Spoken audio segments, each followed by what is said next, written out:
kick. You could say I'm on the road. Tell me what the future is. And the best is yet to come. Like summer nights, rain. I'm gonna dance, tell you my name, and I'm free. You should do this here. Talk about my day. The marathon has turned to a sprint here in the LPL as we enter the final week of summer 2019. Week 11 is upon us and every single game counts. 2 playoff positions still available with IG and LNG holding them temporarily, but they are not safe. As in the LPL, we talk about every game counting, and today is going to be no exception, with DMO starting us off as they enter the arena here in Shanghai. And a quick look at Natural, Xiaopeng, core members of this team who have carried it to this point with a massive comeback. They have to then go through V5, and V5 are a team that is so unexpected to see as we've got some new members there as well, hiding behind the camera with Otto joining the roster here today. V5 have got a lot to prove as they enter the arena once again, because they're still sitting with 1 loss to take them out. Hello and welcome back to the LPL. I'm Hysterics, this is Raz. Every game counts, that's what I said, Raz. We've got a week of them coming up this week. Where are you? I'll help you. Boom, go. Wow. I fixed it. Rude. Thank you. Thank you. This is what you're man. here for. This is actually, it was on me. I had to press a button. Maybe I turned it off, but That's at the end of okay. the day, last week, and you have already starting the week off with what is like a knockout match. Everything on the line. The entire year's worth That's of it. effort to put yourself into a playoff position comes down to this. 2 spots available, only 2 here for playoffs, and LPL always comes down to this, where the final week has those playoff spots still open, where every other region cements themselves. We do not, as we take a closer look at standings to get a bigger look, because like I said, that is not a safe space. Because immediately, if we're just talking about the top 4, which secures you not only semifinals and quarterfinals, like BLG are still striving, fighting to get to that locked-in position. Very likely, yeah. And then at the same time, the one that matters most is just getting to the damn playoffs. And Invictus Gaming, your spring split winners, Champions at 3-0. are still not locked in. So the fact that they're not locked in, that, you know, Team WE currently on that run. I know you said that right now it's the sprinting portion of that marathon. They have 4 series wins. They've been sprinting for some time now. Yeah. They've been making that leap, and if we're just talking about all likelihood points to Team WE making the playoffs, and LNG is the one that's struggling at the moment. They've got a final series to go, whereas teams like JDG, Dominus, V5 got a couple there, but sitting on 5 wins.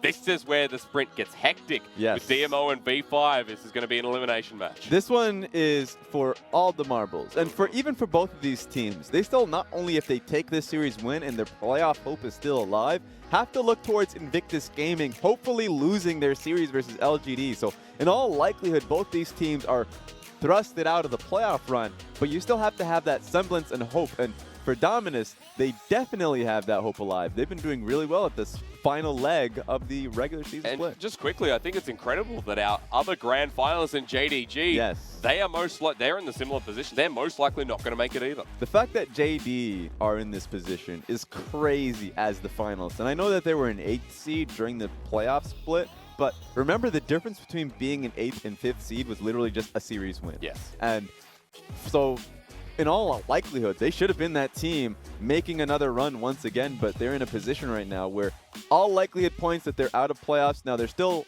all hope is alive, but if they lose to OMG, they're gone as well. It's an instant shutdown as week 11 begins. Remember, these are matchups that are going to dignify their answer, but first we're going to go into our MVP of week 10. Now, this is a great topic because BLG, with their success, their security into playoffs, and their run to top 4, you look at this man here in the jungle. Look, I just love, you know, pointing towards the champion and say there are 2 sides of the Silas coin. He's got himself the OG Silas, and then he's got the Dark Silas. Look, he played those 2 games. He went phenomenal on both of them. The Gragas performance as well. I think that, you know, for a good portion of this year, Meteor has proven himself to be an MVP performer in terms of just as a jungle talent. This is a rookie year for him, so I do hope that if we're just having a conversation about rookie of the year, let alone rookie of the split spring, that his name is the first person you think of. I think he has been incredibly clutch in a lot of situations, and thinking about that first playoff run for him now in the summer split, I hope it's well for him. Because remember, if they win that next series, top 4 is going to be so darn likely as we go to the best of the Rift here for week 10, and we only got one more of these, so take a close look because these are all playoff players ready to go. Look, Gimgoon representing FPX. There are always at least one FPX representative because right now they're a dominant first place team at the moment. RNG showcasing their representative in Uzi and Ming, and they are always showcasing strength in the laning phase. They have always been showcasing, like, you know, not only just laning phase strength, but outside of the lanes. Yep. Uzi has been farming up a hectic storm. It's unfortunate that we didn't get to showcase the 10.7 still there. Exactly, but, you know, it's nice to be able to see them get that recognition. Ming's Tom Kench should have gotten MVP in one of those games. But you don't get a lot of love for support, so it's glad that he's the one that gets thrown here. I just like that we're looking at top esports FPX here, at least some representation, because remember, the final matchup here, our match of the week for the final week, is the very last series on the Sunday. See, I love the fact that the last 2 sets for Knight is more so just locking him in for like an MVP performance for the summer split, because taking down Xiaohu, who we thought was going to be, you know, both players in the running for top 2 of the MVP of the split, he destroys him in the lane. Honestly, he was able to outright just carry the team. Now he's going up against Doumbé, who, remember, this was the spring split MVP. Sure. Doumbé was number 2 in the rankings.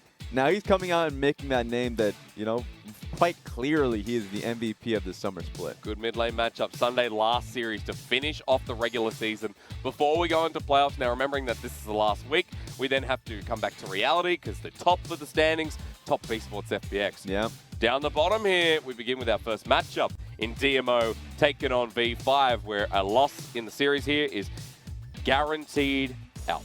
Yes, so here's the fun thing about all of this. Dominus and Victory 5 actually cannot catch LNG. It is impossible to catch LNG just based off points and head-to-head alone. Right. They have to catch Invictus Gaming. So, like, if we're just talking about here, both teams need to win the rest of their sets. That's just an actuality. They also just need Invictus Gaming to lose the rest of their sets. So, like, that's a tough ask already. And if at the end of the day, at the end of the split, let's say Invictus Gaming lose the rest, right?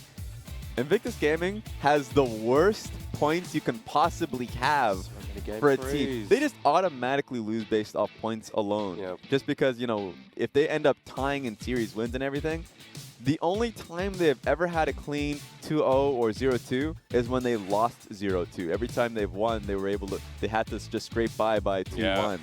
Though that's just statistically the worst situation you can put yourself in points. So at the end of the day, it's tough. I would say if you just look at the strength of schedule for Invictus Gaming, they have some pretty easy series ahead. Both Rogue Warriors and LGD should be is the emphasis here. Wins for them. So we'll have to see as that kind of pans out. But for both of these teams, they need to take these wins. Super rough relying on other teams to get you to that point. And, you know, like for DMO, JDG, V5, all in similar positions, like that never feels good. And then you go into this matchup specifically and you say, right, what is the core element of both these teams if they were to make this run? How do they get there? Today with a change in rosters, there's been a different feeling coming into specifically V5. This one's drastic. And question marks all over. Send your welcome backs to Otto coming back. Originally, Diangun. I mean, played on Young Glory, he's played on Saint Gaming, and he's had a real tough history because I remember when he was playing on both of these champions, and then just in general, his average deaths in that split in 2016 was 6 deaths a game.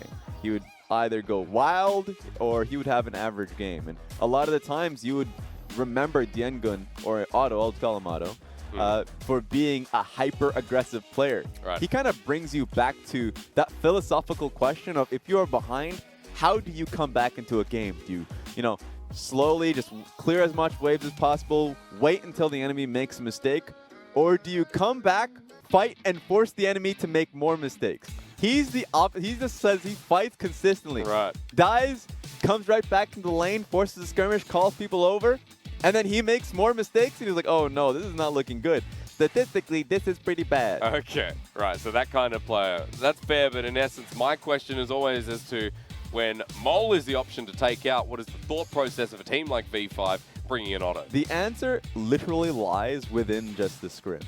And that information is something that's always locked to people, because the reality of the situation is Mole is the best player on Victory 5. That's just the facts.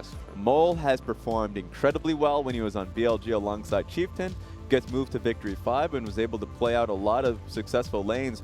Both the laners in Mole and Windy, when they put up in the top side of the map, they do tend to fail.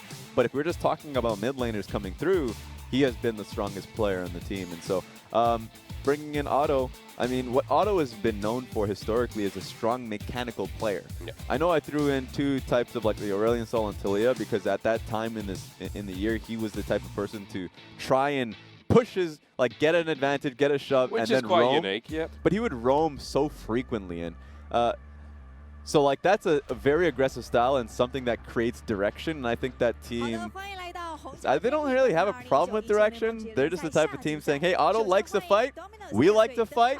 Perfect. That sounds like a relationship we can go back to. And you're looking towards this where everything's on the line, where you need every win that counts, and then you look at DMO with their lineup. Natural in the top lane, Xiaopeng will be starting in the jungle here today. Twila mid with the bottom lane, GALA and Mark rolling in.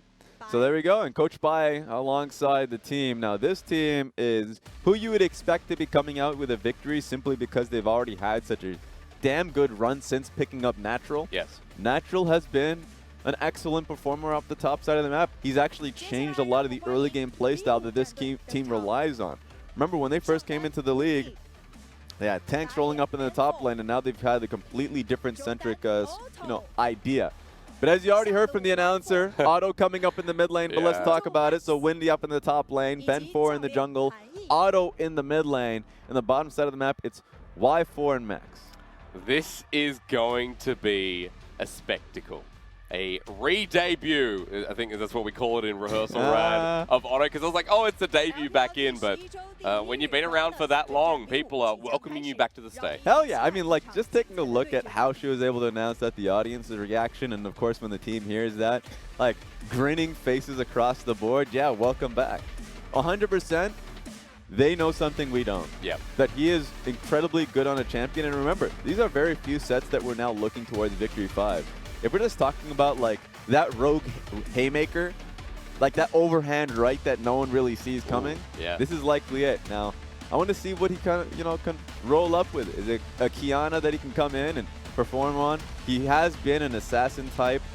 I remember, as I said, even though like in 2016 with Saint, he came in with a lot of mage type champions. When he first came in 2014, he was playing, top lane, and he was playing just a lot of just assassins like Zed, Riven. He was known for the Riven primarily. Right. He was the type of person that was like rely on mechanics as a primary, and then think about like everything else secondary. Okay. So I want to see what he's relying on coming into 2019. I like that because running into Twila in the past, we've criticized Twila. We've said, what's going on with the laning phase, what's happening. Even though that's been shored up, challenging the mid lane here for DMO has essentially been the weakest part of the map. So, opportunity for V5. You said, do they know something we don't? Well, definitely me. Because, look, what we do know, the stats that we've showed you in 2016 was that he was actually just the worst mid laner across the board in CS per minute and kill participation. And, like, the KDA was out there, but that was mostly just because of how many deaths that he racked up based off of the fight that he went for. A lot of that has just been the expectation, or at least what we've seen. He's been playing a little bit in the LDL, but even in that one, that stint was unsuccessful. I just want to see what's changed about, what change he can bring upon the team. Now, let's take a quick look back at DMO while we were going on V5, because for DMO, the realistic scenario, as you mentioned here, is that they are the favored team going up against V5, the team that almost took the series off of RNG, the team that challenged one of the best teams in the league, and it's been that return to form for DMO, who essentially in week number 4 and 5, we said, well, they're definitely not making a playoffs. They're not going to make the run at all. Still in a difficult position, but now it's more realistic. Because they made a crucial change no one would expect. A summer split change where, you look at it and you see the obvious upsides of bringing in Natural as a player, mechanically speaking, but without having worked with the team for quite a long time. And then even, as you could see, challenging the jungle position. Like, these are a lot of changes that they're a lot to take in at once. Yep. And a lot of the times, just based off of how the team works together or how the team thinks about their starting lineup position, they just perform poorly. The new players come in, don't understand, or at least don't have the optimal synergy with amongst the players, like Itong coming in, or even just Natural coming in and the team primarily working through mid, now have a carry top laner who would have to change their mentality around that. So I thought, okay, well, this is going to be either a slow ramp up or not a ramp up. But they've just went wild because of that additional talent that they have now. It's incredible how a team dynamic can change as well, because these were the LDL champions from DMO. They were known as Sino Dragon. They came into 2019 spring and they made their first ever playoff run in their first ever LPL split. So when you change the dynamic, when you put someone behind them saying, this position is not safe, and suddenly people like Xiaopeng come back even stronger as well. Yeah, but they gave them that chance. Remember coming back from the summer split after that great spring split run. Oh no, the meme is back. That is not the right meme. That is not the type of meme you want to support a player with. These are all sarcastic, and the only memes you see right now around Otto are the bad ones. Why was that the first one we saw? These are not the ones you want to be throwing for Twitch chat to follow up with. He hasn't even played game 1 yet. Like, give him a chance to come back. Setting expectations 101, my friend. Yeah, look. I completely forgot what we were even talking about because that poster really got me off wind. It doesn't matter. I just talked about Xiaopeng playing better. I know this whole game's just going to be the mid lane matchup. I know this whole game is going to be whether Otto fills the void that Mole has left behind, because as we were saying, I think Mole was the best player on this team by far and was the core identity that V5 was soon becoming. Yeah, remember we were talking about the fact that they were running with, you know, duo mids, duo top type of an ideal. We said mid lane magic. Essentially between him and Windy, they can swap with each other. Now, my question, actually it's not even a question. Historically, Otto's played both roles. So he can do that and the role works very well. So naturally he can come into the team and fill that. He was the OG. So I want to see what he's rolling with. Give me the Kiana. Okay. Give me a Talon pick. Well, let's go. Well, goodbye, Yasuo. Game 1, and yeah, there's already some really aggressive bans taken off the board as we go into the do-or-die matchup between DMO and V5. And with all these flexes gone, you expect nothing less. All right, let's check it out. I mean, Jaycce and Aurelia are phenomenal bans versus Natural. Yeah. You'd have to put the trifecta of the Fiora ban as well. I'm not saying do it, but it would definitely boost Natural's ego. Also, the Akali's there as well. He's a great Akali. So for DMO, what do they lose next? Because there will be a lot open if we go towards those flex bans.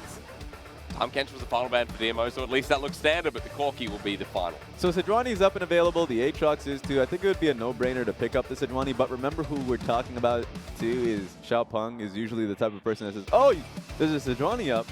Give it to the enemy champion, jungler, so I can pick up the Nidalee or anything that can path well around it. Well, the LPL answer to the Sejuani has been primarily the Olaf, so it makes a lot of sense to bend forward just pick it up himself. It's actually one of the first times that a team has not banned Nidalee against DMO. Xiaopeng, 50% of his games, he gets targeted out and has only played one of his specific Nidalee champion. Will this be the game that we finally see it come across? Maybe we find out for the top laner first. You were talking about the Akali too, and especially in last night's games with, EDG first picking it for Scout. Yeah. If you have a great Akali player, serve it up to them. Give it to them, support it. I mean, you would love to be able to see the Akali run wild in the flank. So, especially when there's an Olaf running wild, I think it would be a good pick. Let's see what Dominus can lock in for themselves. If you do lock this in, though, you are going to show that the Karma is going towards the bot side. Look, if you lock in a Lulu when you have a Karma already in your team, you've showcased your team composition entirely. So we've talked about this before. Yes, we have. It's Trundle instead, Raz. So Xiaopeng going to be going for something safe here in game 1. Okay, Trundle, interesting. I mean, we've seen a lot of Trundle picks into the Olaf, primarily just the PTA Trundle. Yep. What are you saying no for? No, just Otto. There's so many signs saying the same thing for Otto. They're just... Yeah, they're out there. They're out there. They're certainly out there.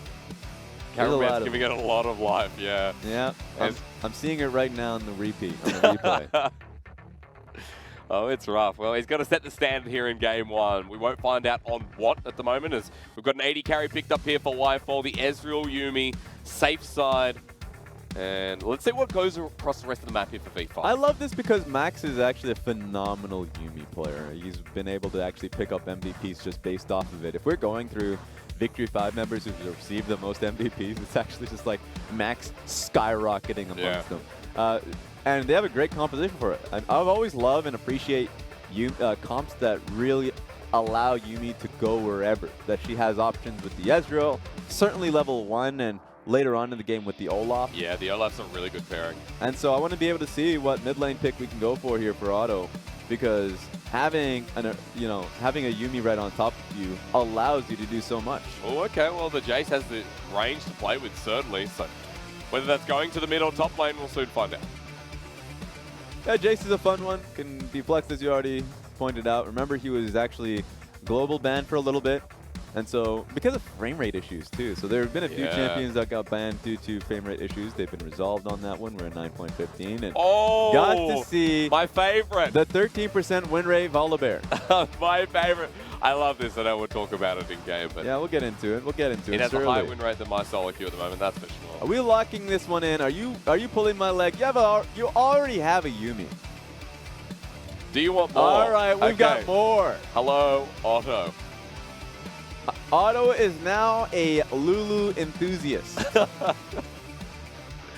This is a great way to enter back into the LPL here for his 2019 experience. Wait, we still have to figure out which one of these two is the Lulu player. That's true, because remember, V5, for anyone out there tuning in for the first time, the identity of this team is they do not have top laner, mid laner. They may be like that on screen, but they will transition between lanes. So we have to wait till we get onto Summoners Rift to find out where they truly go. All right, so this is going to be fun. Especially since, Volibear gets thrown into the mix now. Yep. I appreciate Volibear in a few matchups. This one I'm not too I'm actually pretty concerned with. Just because of the range that Yuumi has, especially since Yuumi and Ezreal can poke you out, can slow you down. True. And there's just so much mobility in that one. So a lot of the concerns that I have coming into this one is that Volibear, especially in the mid game, won't be able to find his target. The Trundle pillar will make it easy though, so I want to be able to see what, at least in the early portions of the game, Dominus can actually pull through. Because it makes sense, of course, with the Volibear as well, the Rolling Thunder can actually flip the Ezreal mid-arcane shift, so it's always a fun interaction to see. But you're right, can he get near him at this point? So, bottom line, a bit of a focus, but when Otto picks up Lulu, you say, look, are we going to be looking at you or not? Because at the moment, it feels like we get to that mid-game, then we start talking about it. What do you think? I'm literally printing out that quote and putting it on my, bedroom. Because you think you're right. As everything we talked about, this man likes to play dirty League of Legends. Yes, he does. So I'm actually surprised at the Lulu. I want to see what they can put through. It's a double support composition with double poke as well. Yeah. Mid game's going to be pretty damn strong for this one, but I think they drop off like a truck later on. So want to see what we come through. Remember, we don't have trucks here in the LPL. We got ourselves some Mercedes-Benz. We're going in style, Raz. Rolling in. Into game one. DMO and V5. The loser of this series gets eliminated. It's as simple as that. As we roll in to see who stands stronger.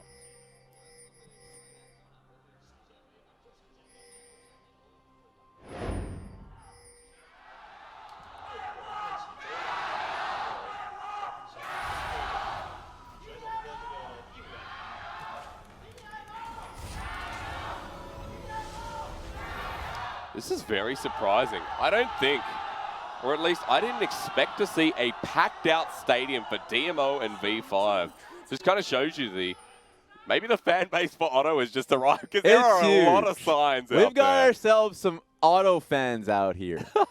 Wow. I just want to see if this is, and this is going to be my favorite, like, what kind of game is it? Because when we talk about highly aggressive and all that, kind of reminds me of Corn, and I love the fact that his name is Otto, because is it going to be an Otto win, or is it going to be an Otto lose? Okay. You're going to find out this game. Well, that's not a great start. Good trading here from Twila as we take a quick look across the runes now. In the past, or at least the most recent weeks, we've started to see more of this, Raz. The spellbook on the Karma through the mid lane. With Corrupting Potion, a lot of sustainability in the early game. Yeah, I'm a fan of it. I think the you know, additional movement speed. You can get additional protection as well with the heal. Like I think just rolling through summoners is a positive, and it allows you to have teleport in the lane where you know certain that Lulu is going to be bringing TP here. So it just would suck to come into a lane if you want an aggressive summoner, and you know that the opponent is going to be rolling up with TP. Some smart choices. Otto is actually going to go for the Airy here in lane. And just welcome to the 6 TP meta. Yep. Good to be here. Well, at least Yuumi doesn't need TP. Kind of counts as one more, don't you think? Oh yeah, counts as 7. She can roll in with somebody. Yeah, of course she will. There's a quick trade here from Winnie in the top lane now. Coming into this game, when it is so dire for both of these teams, you've got to look across the board and see what the junglers are doing. Now, Raz, I know you like jungle pathing here. We've got 2 Predator junglers lining up on opposite sides of the map. All right. Big fan of this one, at least for Xiaopeng to pick up. And I love the adaptation that we've been having in just rune pages. Yep. Seeing Ingenious Hunter being picked up a lot more frequently. So a lot of the times you're just being able to see, at least later on in the game, a lot more activity, especially for both these teams that are very active. A lot of the times they're just fighting off cooldown, and so the more that you can kind of reduce that and allow yourself windows, especially with how Twila has been pounding on Otto here, very natural for how the matchup should work. Yep. You know, and just get you snowballing. So I want to be able to see what we get out of at least Ben 4, simply because a lot of pressure is on him in this game, at least in the early portion of the game. And knowing that you have multiple movement speed on top of you, get yourself the early advantage, and then hopefully you can roll in and get Windy a lead early on this game. Because he will be spotted out towards the top side in a moment. Takes away the Scuttle, backs away. Actually, there's no information here for DMO, but you got to expect that it's Scuttle versus Scuttle. As we've gone for a big clear, everyone's going to reset. All right, both junglers should head out, get their boots, and prepare themselves for a battle. That's what it is. Honestly, just trying to get as much information as possible. So Ben 4 should recognize that the Trundle is going to be going back topside if that was the first clear that he went for. And so that just means that Krug's going to be missed out by Xiaopeng. Whether that's recognized or not, still going towards that top side and fast-tracking it up there. We'll be able to get spotted on the Scuttle, but Ward not available here for Windy in the top side. Trundle might have his way in. All right, let's see. The wave up topside's pretty damn good here for the Akali. Ooh, With but a that trade was, like that. yeah, wonderful. Maybe you want to go in. That's a shuriken flip into the Shroud. Xiaopeng coming in, the pillar perfect. Forces the flash, but they still want the engage. Press the attack ready, but doesn't need it. Xiaopeng with an easy first blood. Really well done by both Natural and Xiaopeng. It sucks for Wendy, of course. He used his Q just as Xiaopeng was coming right in, and the pillar made it just that much harder for him to even get out. Burns the flash. Going to have the teleport available. Use it to the turret, which is always good to see. As big wave to crash in, won't lose too much of it, but Natural getting the assist, first blood on the jungler, will mean that Trundle has his early access towards this jungle item. All right, let's see what we end up getting here, because, I mean, Dominus is already making a run for it. They're doing well on the top side of the map. It's getting Natural, not only now the extra vamp that he's able to get from the item he's picked up. He should be just fine in what was initially going to be a pretty tough matchup for him. And you've already been seeing what Twila's been doing mid lane, so solo lanes have been doing phenomenally here for Dominus. 10 CS lead already. Double amplifying tome with a Dark Seal picked up. Karma feeling pretty good as Otto just tries to regain consciousness here. Had to burn the TP before to get back in the lane, but at least still has the flash available. And there is a Yuumi on top of Ben 4, which might get something good, but going to get spotted out by a ward as he starts the Ocean Dragon. All right, might want to head out then. Ocean Dragon's a really risky one to be being caught up on. Just because of the slows that it constantly ramps up with you, it chases you down. Yep. Numerous times. In fact, the most recent one being Ning getting caught out. Yeah. Doing the Ocean Dragon alone. I think Caster got caught out as well. Yep. It's taken many victims here. If anyone's wondering, POV stream towards the bottom side here from Xiaopeng. Just as a small reminder here, though, that the POV streams are no longer free. So you actually do have to pay 10 RMB with WeChat. Not very doable for a lot of you people out there, Yeah. so I'm not going to be advertising no longer. Yeah, fair That's enough. something that I feel like a lot of people won't miss out And on. I'm not paying it for you, so like... Hey, I already paid. Oh. We good. Okay. That's actually pretty worth it. Yeah, 10 RMB is definitely worth it. It That's actually just, you know, dirt cheap. Yeah. Good experience to watch Xiaopeng now. Almost hitting level 6 here on the Trundle. Then 4 hitting the same mark as down the bottom side both junglers are. It's a fight over this Ocean Dragon, which has been stopped a second time here. I love the fact that they're persistent here. It should be Victory 5 having just the advantage of poke around. It's not hitting though, so you might want to just peace out. That's when you don't like it. Just the Volibear walks up to him. That's enough to arcane shift over the wall. And Hell yeah. DMO have 4 people pushing into this blue buff. All right. Back up away from the blue. Look at Otto. He wants to come join, but can he steal? No. It goes to Twila, and that is a problem. This is a big issue, not just because of the early lanes doing very well for Dominus's mid, but the fact that now Xiaopeng and Mark are working alongside each other. Yep. It's going to be tough. I think Ben 4 is going to have a tough time. I mean, the fact that he was active bot side early is good, but it's not really amounting to anything, so it's going to be a concern. Otto's return to the league is actually just getting even more concerning for me. Now blue buff Karma able to get the shove out in this mid wave, and Otto got chunked to half health and just has to keep chugging those corrupting potions. Look, I'm telling you, if your first game back into the LPL and you get drafted Lulu into Karma, it's never going to be good. Especially since there's already a meme about you not being good. Like, that was just being set up to fail here. Yeah. What is the motive, really? Someone's out to get you. They are. Look at that. Make it stop. They did this to him. It's just not fair. You know, where's the Aurelion soul? We need that old meme. Am I a joke to you? It's going to keep happening. Twila's going to have the shove here, and Help! you expect more to happen here as the CS leader's grown to 15, and Otto now has to back. He doesn't have teleport in this lane. You expect something to happen. The flash heat with the flip. The ulti from GALA. The exhaust is down. Now for DMO's bottom lane, the return poke is what they need to worry about. But Xiaopeng is nearby, so no further uptake. Welcome to the Volibear lane. If you get either, you know, let's say, there are so many bad support matchups that you end up finding yourself in, like the Nautilus, the Leona, like legitimately anything that's primarily going in, or something that just makes a mistake. Naturally, I thought that the Yuumi and Ezreal would do well for themselves. They make one misstep, Volibear gets on top of them, and now they lost both Oh stumps. no, Shuriken flip it with the perfect execution. Winnie might be in a bit of trouble. He has himself a Hex Drinker early on. Natural pacing around the Shroud, used it. Will he be able to get out though? Undertow was not taken as the flash from Natural was used. Wow, Hex Drinker is actually just up for so long. Oh my god, Ignite onto Y4. Volibear strikes back, the Thunderclaws at the ready. That's bit him, honestly. That's gonna leave a mark. And now we finally get to see the good side of a Volibear. Yeah. This is the positive Volibear. This is the one extra win Volibear we've been waiting for. This is what we've been getting in the LCK and not in the LPL. Yes. And so, yes, Volibear is very much, you know, one-dimensional, but it's that one-dimensional that's pretty damn strong. Yeah. It's like that one-trick warhorse that we used to, or at least was, I think Monty used to call a Zubu Blade. You may know what they're going to be doing. They may throw that same punch, and you may, okay, let's just block the punch. But guess what? That punch now has just broken your arms that you were blocking with. Now you got to go to the hospital. He's 1-0 mobility boots now. Doesn't have the Predator like Lumao showed us in one of the games earlier in the split, but starting to roam across the map. Top side now as GALA will join him. This is an early lane swap for 10 minutes, and you know what that sets up here in the LPL. Rift Heraldo. Yes.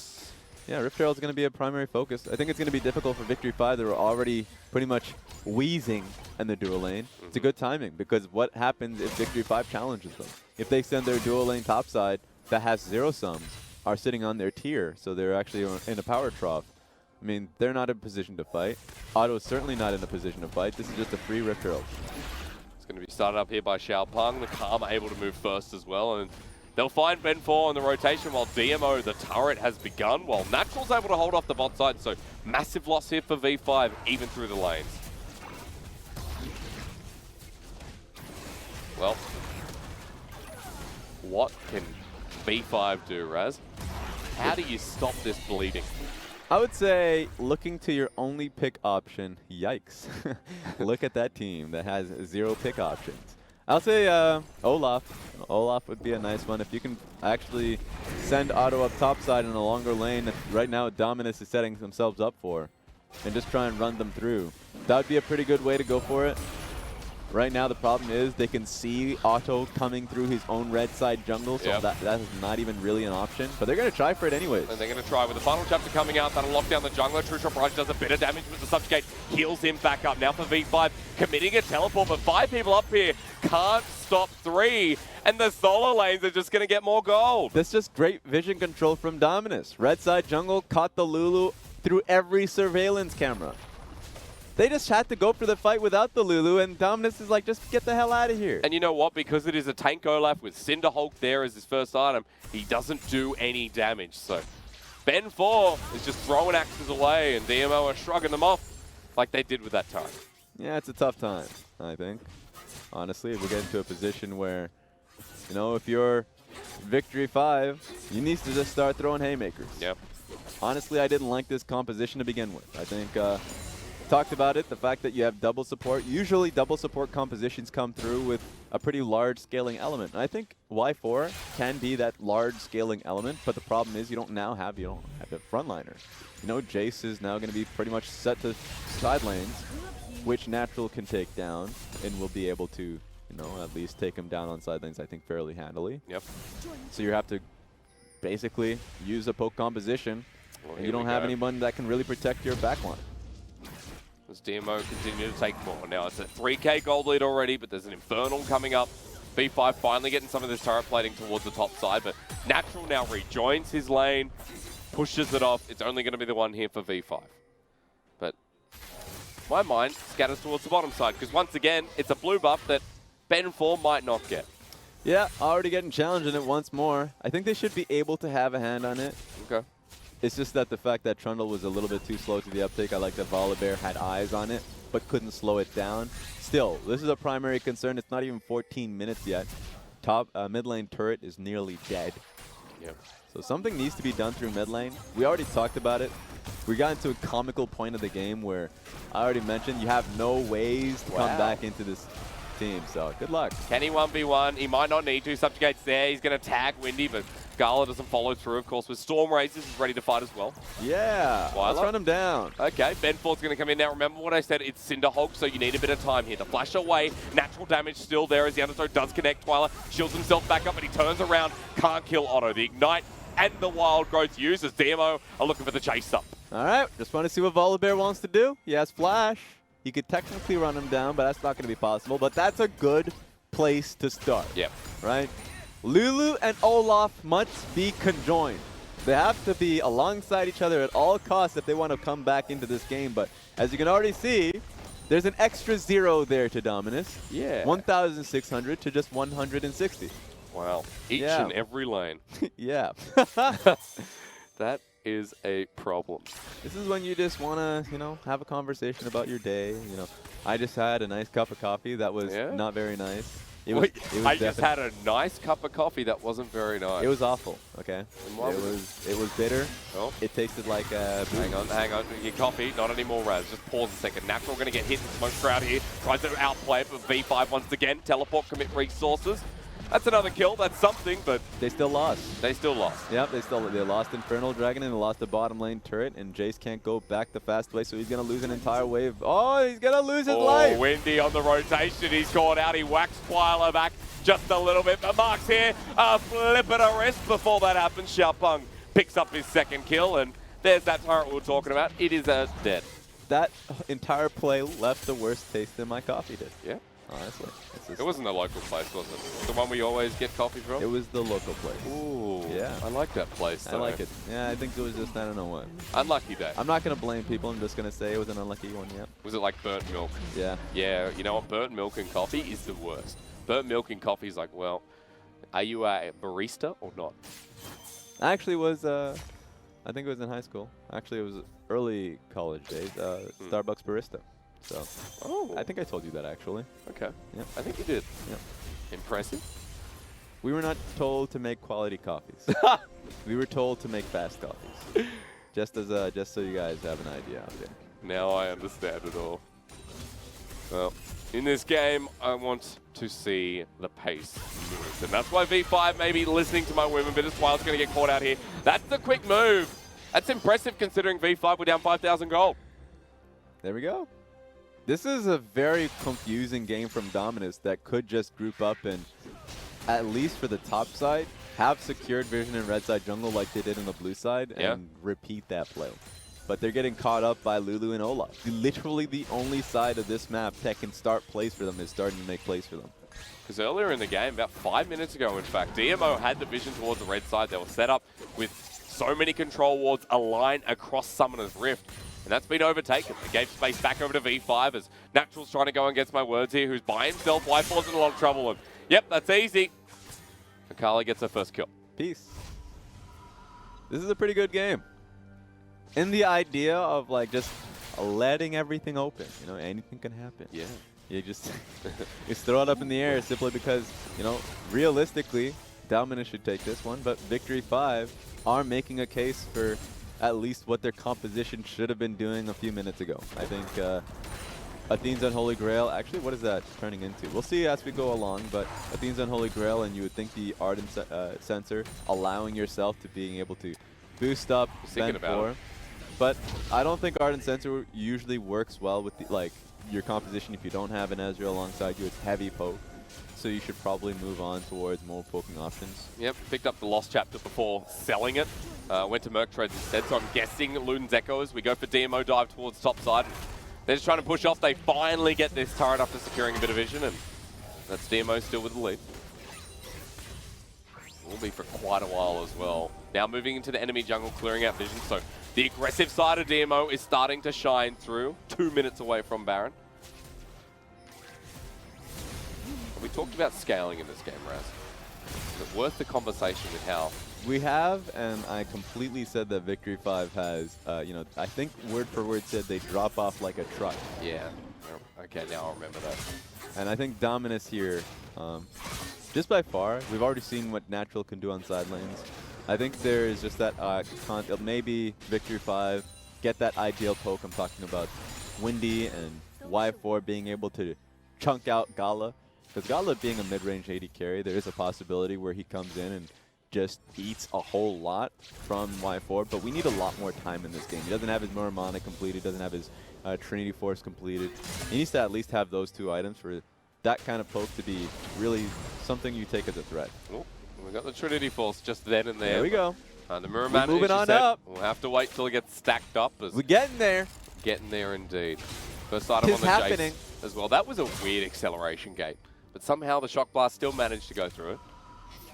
But Youmu's Ghostblade here for the top laner. Black Cleaver was picked up moments ago here from Ben 4. So the Olaf, the most fed member of V5, at least now has a lot more damage under his kit, and he's hit those 2 items. And right now, if you're working on econ mode, yeah, you don't want to upgrade your boots just yet. I wonder if that cloth armor is going to be moving towards the GA, or, you know, at this stage, you do want that added bit of movement speed. So, yeah, there we go. Movement speed completed. There it is. Got yourself the Ninja Tabbies. Oh, scoreboard's gone down. Something's got to happen. So let me tell you one thing I wouldn't buy here. What? It's the Ninja Tabbies. Okay. Because if I look towards the Dominus, really don't see, like, it should just, it's pretty heavily catered towards AP. Yeah. I can imagine GALA being your primary threat. And on top of that, I still think that the extra bit of, like, lockdown that Twila could throw down your way is something I would worry about, but all right. That's true. Worried for Mark's auto attacks. Well, DMO, pick up the Ocean, double Ocean here. GALA, honestly. Just because he's going AD, yep. I suppose. Yep. It would be pretty bad for the composition if GALA went towards an AP build. Yeah, I had a few of those full comps. AP, yeah. Okay, you need to move on out of the way. But now they're completely zoned away from the mid lane inner turret. Really easy push. Natural's moving up in the gaps of vision as well. And this means for V5 to walk back towards mid, yeah, they need to clear the wave instantly, get Ben 4 back in position, and they defend it for now, but for DMO, still trying to push the limit. I just love the fact that Dominus has felt a lot more disciplined as a unit. Yeah. I mean, in the last few series, at least in the first, let's say the first few series we saw from them, they were a team that required a lot of plays to happen, right? You know, individual talent like GALA to be able to find that person on the side lane, being able to get the pick. It kind of went away from what was a pretty phenomenal spring split where they worked as a unit and worked as a team, and they were a constant team fighting force. I felt like with Natural coming into the lineup, while he is a player that is very flashy, now they feel a lot more disciplined once again because you don't see people going off the grain or making individual errors any longer. A lot more of a stable laning phase as well. Very for DMO, through the mid lane, that stable laner and Natural has now positioned himself. So I like this from DMO, still threatening the mid lane turret. The Lulu's gone and shown herself top, but with the TP available, there's only a couple of Flake wards to play through. The reality here is, I mean, Baron being up, the control wards should be placed down. You see that, you know, that's the primary focus for Dominus. After they take mid lane turret, seems like they're going to be pushing on this one wave. Oh, it's going to be the Inspire once again. V5 going to get pillared out. Benfall, there's Oh! final chapter sent down. Twila flashes away and Benfall goes with it. They get the lockdown onto the Karma as Ragnarok comes through as well. This for Wendy. It's backline access galore, but he'll die for it as Mark only just survived with Chosen of the Storm. The Wild Growth used on Olaf, and V5 and even trade at this point is good. I love the fact that Olaf just went straight in. Flash forward, extra slow, and locking down Twila. It doesn't change the position whatsoever, but you're right. More gold in your back pocket.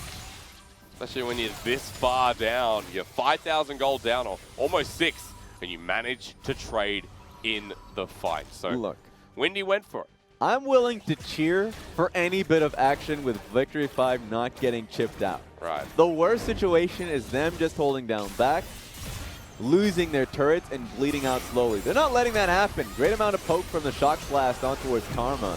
Locking her down, you even see Y4 sending out the full ultimate, and then at least getting the kill before you have a great send-off to Windy. Really well played from Benfall. Got the aggro down, smashed his way in, and then walked out. I don't think Victory 5 will ever draft this composition again. Because it is grueling. I think if they have an early game lead, it is so centered around their mid game that if they ever make a mistake, they have no way of coming back. It is not. Okay, we'll talk about it after this play. And let's see if they can get something. Look how fast Benfall's running over to Mark. The Volibear meant to be the speedy bear. Taken down 23 minutes in. V5 have a window now. Is it to Baron or do we go mid? Go for Baron. Go for broke. Go for it. Because, like, Pick something. I love the fact that this is, you know, the exact window that we were hitting on. It's like this is what their composition is trying to get. But it is a damn hard task. And it's all up to Dominus whether they take it or not. Because realistically, Natural says, guys, let's chill out in the mid lane. We don't need to be taking these risks any longer. I'll find myself in the bot lane like he is currently. And they're just going to slow grind it. There's never a position where Dominus should be wanting to fight. But they've already found themselves into 2 small skirmishes. When the game goes on, the longer this holds off for V5, the larger that pressure gets as Baron once again cleared out. V5 couldn't get into it because there's no access. As Natural now on top of Windy. You know this Jaycce is going to die. Great Shuriken flip. Woo! Clean as can be from Natural. Natural's just calm down. I have got this. No one make any sudden movements. Unless if the minion's just going to take the turret on their own. 2-1 on the Akali. A solo kill. Fitting of the man who has constantly played this Akali out and looked for it. And he had no way to escape because he was able to send out the Shuriken flip, able to easily nail down Windy on that one. Earlier on in the game, he was a little bit concerned about the Hex Drinker. Not even close now. Can just easily burst through it very quickly just through one rotation. So really well done from Natural. He's at that stage right now. He even has himself a stopwatch. Well, but the Jaycce came back to life, so now we're in the middle of another team fight as DMO walk handily into it. Xiaopeng takes a lot of poke here from Y4, who has almost his 3rd item here. They don't have to fight. They don't have to. But it's about sending a message, apparently. V5 used Windy to TP it. They got GALA now. They do have to contest for their Infernal Dragon, so it's nice to be able to see them force that mid lane push. No, they have to concede it, I think, now. They're taking quite a little damage. A lot of shock blast. Here comes the final chapter once again. But look at Mark looking for the Volibear flip rotation as Wild Growth goes onto the Olaf. But Mark is zoned away. That was not a great flank, but DMO still have the advantage. So pushing forward in the fight. Windy goes in for his last hurrah. GALA ults into the back line. And DMO are that far ahead. It doesn't matter if they want to wait, Raz. They got it. Mark just roars him dead as. Good night, sweet prince. Back to the mountains with you. That was just all Mark and Natural. Natural just throwing down the Shroud, and suddenly Jaycce, what can you do, right? Your frontliner, if you're Victory 5, completely useless to it. So they pick up the fight. I was concerned. They took a lot of damage, and Mark wasn't in position to help out the major carries, but you can already see it wasn't even necessary. Feels like we're back to square one where DMO were about 10 minutes ago, but now it's going to be even further. Now they're back on that victory road where game 1 looking more and more like a sure thing as Natural's going to do it again. Wild Growth isn't available. Otto, welcome back to the LPL. This guy came a little bit earlier and he looks a lot better. That feels bad, man. That was his first death of the game. He's played it calmly. Yes, he's a very calm individual, but this is when you start wilding out.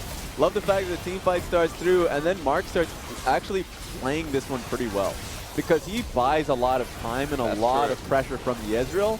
Trundle Pillar actually made it so the Ezreal wasn't able to push forward in the fight anyways, and so 3 damage coming through, and then you just see the Volibear come through. Iconic flip. Yeah. I've done my part. Yeah, you're right. That was great. I thought, oh, Mark's not actually getting into the fight, but you're right. It took so much time of V5 that eventually they get forced out through the choke, and now a 10k gold lead here for DMO in game 1 at 27 minutes with 4 elementals with the map their oyster. V5 hope for something spectacular to win this game. He's got himself boots mobility and righteous brother. He's running fast. Flip the tower. Yeah. Don't you just wish? At least take a chunk off the tower. Yeah. That would be a nice buff to the champion that doesn't really need a buff. Like, not satchel charge worthy, right? But just lift the tower. Like an extra demolish, yeah? Yeah. Yeah. I think, by the way, satchel charge is a crazy mechanic. But then We're again, not Ziggs talking is not about that Ziggs, exactly. Give him something. Give him something. Make it so his E can actually wave clear, something. Oh, yeah. Oh, he was going for it. He actually would have been able to get the kill if that landed. Just talking about the pop-up in the bottom left. Yep. Of course, being left to the Jaycce, or at least Jaycce being left to him. Wait a minute! Enlarge! We're going for the chase. Yeah, let's look to the bottom left. He's still by himself down the bottom line, but look, Olaf has left him. You're like, we can't deal with it. The inhibitor's yours, just leave us alone. This is how annoying this comp is, and how bad Victory 5's comp is in trying to being able to be a playmaker to come right back into the game. Not a real chance. No, Lulu trying to hold him down. Oh, that's a bit of damage here onto GALA. Prowling projectile on the shock blast will get him razzed. B5 looking for the chase. They'll defend for now. They still lost that mid lane turret. Yeah, they lost all of them. And they lost top lane inhibitor. So, 1 kill for your base being that far broken is still not enough. That shock blast did miss. Right now, Windy's fighting for his life. Get back! Normal minions. Wait till the siege minions come through the top lane. He's got 2 items, but it just doesn't feel like he has enough damage. And this game has, in some way, been an outclassing, I think, from DMO. Yeah, look. In some way, I said. Yeah. I'm upset. This should be a faster game. They shouldn't be making nearly as many mistakes as they should. You're right. I think just by nature it's an outclassing, because they got to that stage of the game. The game had already snowballed to the point in which Dominus could just play through natural and a side lane, and he could do whatever he wants. And we saw this. But you can now see it again. In 3D. No, in lower third. You know, at one point we'll have it 3D.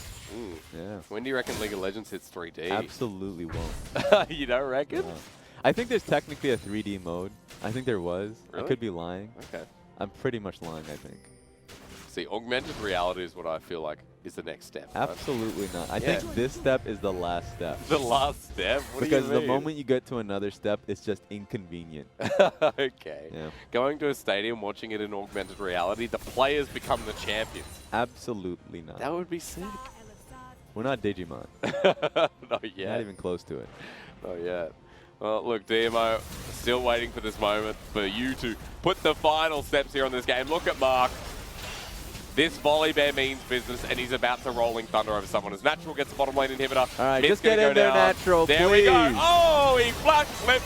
Thunder Claws are at the ready. As Natural jumps on in, he'll go golden before dying. V5 pretty healthy here with the Wild Growth, but Natural gets not out as the hose sprays across Summoner's Rift.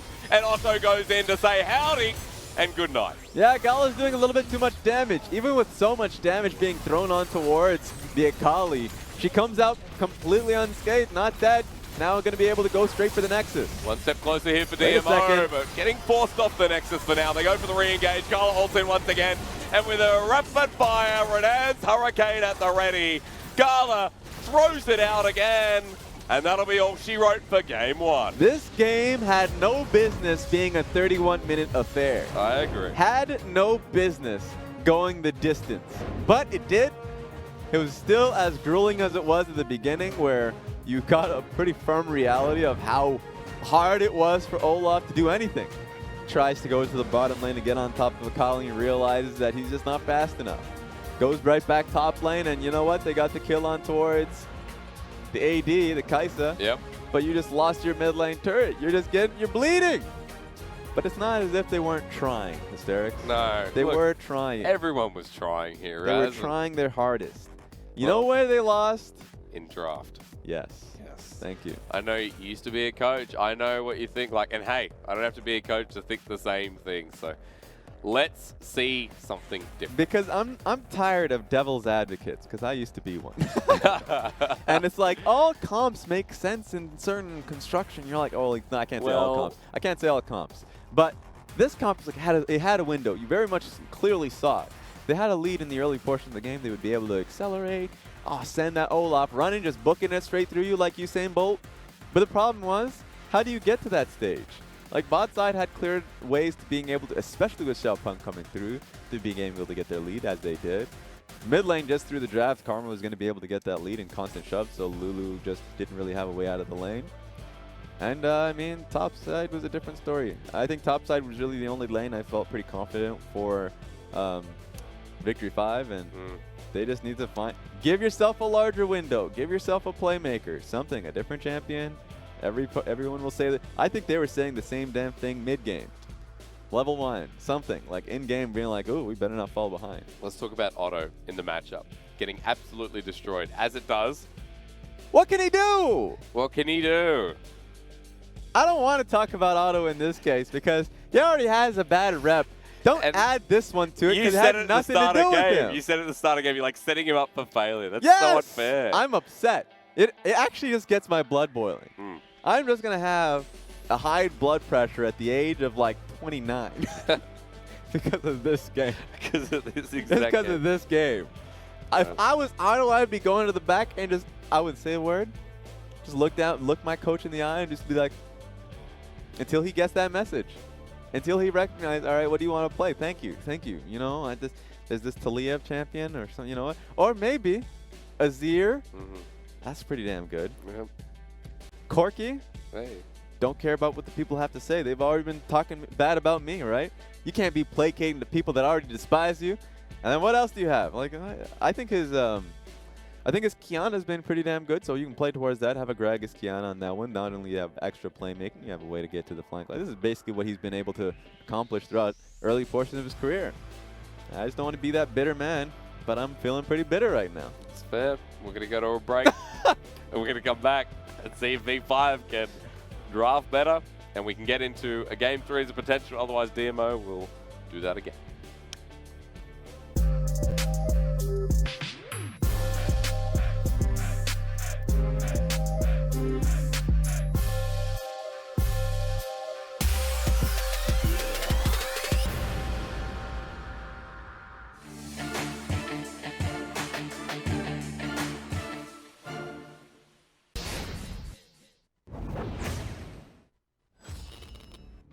上路两个人直接去压迫一个上路塔，但这边Scott很生气，直接大招上来开始砍一套技能，直接秒掉这边的一个皇子，漂亮！这波连招哇！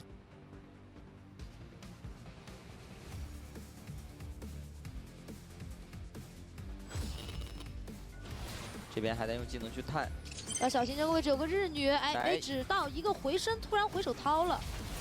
哎，这个位置第一时间忙起来想开的位置还不错，第一时间落进场。 这个位置怎么说啊？也切到后排，但基诺先倒，但是后排这边感觉已经顶不住了呀！一个笨顶在前面，皇子一个调起两人，Ezreal还在输出。这个位置霞阵一开之后 ，Q 又拉了一段伤害。怎么说？被这边晕住之后，剑魔最后收掉这个大人头，只剩下一个 F Y 是没闪的，这个位置能不能跑掉啊？Ezreal的 E 技能看一下，还在跑，直接一个闪现 E， 哇，这个位置能不能换掉？最后伤害还是差一点。 大龙就基本上是拖过去了，浪费了，对。哎，这边又逮到了一个进攻这个桶子没炸出来，而且自己的血量非常危险。不过闪现拉开了位置，是活下来了。侧翼的话，潘森跳下来收掉了司马老贼。司马老贼死的情况下，剩下一个 Maple， 这个位置也是跑不掉啊。哎 ，Maple 等一下，侧面一发飞行是直接收掉了这边的。这边刘劲松挡一挡。 这个位置，苏宁先占据了一个推进的位置，把人给限制住，不太好去防守。只有经过一个人，但加条伤害直接拉的比较满。这波公子哥站出来了，伤害拉满。第一时间支援过来，逮到一个安卓，安卓交出第一闪现，又交了一个净化，这个位置是伤害不够了。但是侧面这边船长已经单杀了这边的微微。其实这样很难让人去防守。对，这边皇子框到2个人之后，E Q直接拉出来，很灵性，但没有反手，拍了2个人还不错。飞机第一时间直接被喜友给收掉，这波进场位置还不错，又有一个一技能，这一波大节奏啊！剩下一个 Loken 原地开出一个中亚，但这个位置没得跑。